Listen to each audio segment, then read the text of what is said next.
You're standing at a crossroads in Europe, passport in hand, backpack ready. Left leads to Spain's fiery flamenco and bustling tapas bars. Right takes you to Portugal's hidden coastal gems and soulful fado music. But here's what nobody tells you about choosing between these two incredible countries. One of them could save you hundreds of euros, while the other might completely change how you see Europe forever.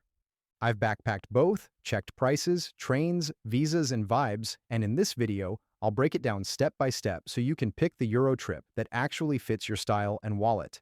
Ready? Let's get into it. The money game. What your wallet really wants to know. Let's start with the elephant in the room, money. According to recent data from travel experts, Portugal consistently comes out as the cheaper option, and we're talking about real savings here. In Portugal, you're looking at around 50 to 60 euros per day for a solid backpacking experience. That covers your hostel dorm bed for about 18 to 30 euros, local food for 20 to 25 euros, and transport plus activities. Spain plays in a slightly higher league. Current backpacking budgets suggest you'll need around 70 to 90 euros per day. In major cities like Barcelona, that daily cost can easily hit 80 euros. The difference might seem small, but over a 2-week trip, Portugal saves you around 280 to 420 euros. That's flight money right there. But here's where it gets interesting. The price gap varies massively by location. Madrid hostel beds can cost 48 euros per night during peak season, while Barcelona hits 60. Meanwhile, Portuguese hostels outside Lisbon often stay under 20 euros. Imagine sitting in a tiny Portuguese cafe in Porto, where your €1 coffee comes with a free pastry, while in Barcelona, the same order costs you 4 euros. Safety first, where you'll sleep better. According to the Global Peace Index 2024, Portugal ranks as the 7th most peaceful country in the world.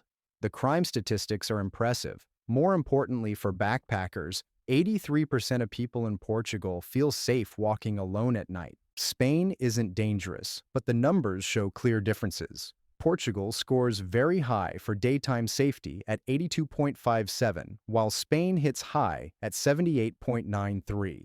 For solo travelers, especially women, these differences do matter. Both countries are generally safe for backpackers. Pickpocketing is the common risk in tourist hotspots like tight trains, crowded plazas, and metros. Use usual travel precautions, keep valuables safe, avoid empty streets at night alone, and trust your instincts. The root reality: size matters. Here's where Spain fights back hard. Spain is simply massive compared to Portugal, offering incredible diversity. You could spend months exploring Spain's different regions, from Basque culture in the north to Moorish influences in Andalusia. The country offers distinct experiences: Barcelona's modernist architecture, Madrid's art scene, Seville's flamenco culture, and Granada's Islamic heritage. Portugal, being smaller, offers a more focused experience. The classic Porto Coimbra Lisbon Algarve route covers most must-see destinations in 10 to 14 days.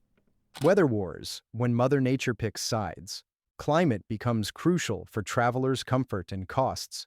Both countries enjoy Mediterranean influences, but with key differences. Portugal benefits from consistent Atlantic breezes that keep summer temperatures more manageable.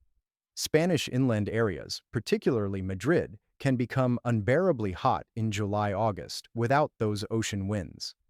Portugal's weather patterns favor the explorer. The country rarely experiences the extreme heat that makes Spanish summers challenging for budget travelers without air conditioning. Portuguese coastal areas maintain comfortable temperatures even in peak season, while places like Seville regularly hit 40 degrees Celsius plus. Winter backpacking favors different regions. Spain's southern coast, particularly the Costa del Sol, offers Europe's best winter weather. Portugal's winter climate is milder but rainier. Cultural immersion, the soul of your journey. Both countries offer rich cultural experiences, but in different ways. Spain delivers obvious cultural highlights: flamenco shows, massive festivals, world-famous museums, and architectural marvels. The country's tourism infrastructure makes cultural immersion easy, but sometimes sanitized. Portugal offers subtler but often deeper cultural connections. The country's recent tourism boom means you'll encounter more authentic local experiences. Portuguese people are renowned for their hospitality toward visitors, and English proficiency is surprisingly high, especially compared to rural Spain. Food culture differs significantly. Spain's tapas culture encourages social eating and bar hopping, perfect for meeting fellow travelers and locals. Portugal's food scene centers more around family-style meals and local markets, offering different but equally rewarding experiences. The practical stuff nobody talks about. Quick visa note, both are in the Schengen zone. That's great news because a single 90-day visa covers both. But plan ahead, as the Schengen rules are strict on the 90 to 180-day rule. Getting around shapes your entire backpacking experience. Spain's trains are fast but expensive. Portugal's trains? Slower but kinder to your wallet. Portugal's trains, like Alfa Pendular and Intercidades, are comfortable and cheaper overall, but journeys take a bit longer than Spain's high-speed options. If you're on a tight backpacker schedule and want to cross big distances fast, Spain's AVE is tempting, but it exacts a price. Buses connect smaller coastal towns efficiently. However, exploring Portugal's stunning coastal areas often requires rental cars or tour groups, adding to costs. Tip for backpackers: mix night buses and cheap flights for long legs, and use trains for region hopping. Book early for discounts as train and bus prices rise closer to departure. Language barriers create interesting dynamics. Spanish is more useful globally and easier for English speakers to learn. However, Portuguese people generally speak better English than their Spanish counterparts, making day-to-day interactions easier for English-speaking backpackers. Hostel cultures differ too. Spanish hostels, particularly in Barcelona and Madrid, cater heavily to international party crowds. Portuguese hostels tend toward more intimate, community-focused environments. Neither is better or worse, but they attract different traveler types. Infrastructure quality favors Spain in major cities, but evens out in smaller places. Spanish metros and bus systems in Barcelona and Madrid surpass anything Portugal offers. However, Portugal's smaller scale means everything stays accessible and manageable. Hidden costs and budget traps. Every backpacker faces unexpected expenses, but Spain and Portugal spring different surprises. Spanish cities charge tourist taxes in some locations, and summer accommodation prices can double or triple overnight. Restaurant prices near major attractions often shock budget travelers. Portugal's hidden costs center around transportation and activities. Rental cars become necessary for coastal exploration, and popular attractions like Sintra day trips from Lisbon add up quickly. However, these costs remain more predictable than Spain's seasonal price volatility. Currency considerations are identical. Both use euros, but spending patterns differ. Spain encourages higher daily spending through larger portions, expensive drinks, and numerous paid attractions. Portugal's smaller scale and focus on free natural attractions naturally control spending. A 2-week Portugal trip can be cheaper than a week in Spain's Barcelona alone. Think carefully before the final decision. The verdict: making your choice. After analyzing costs, safety, culture, weather, and practical considerations, here's the truth most travel blogs won't tell you. Portugal wins for first-time European backpackers, budget-conscious travelers, and those seeking authentic experiences.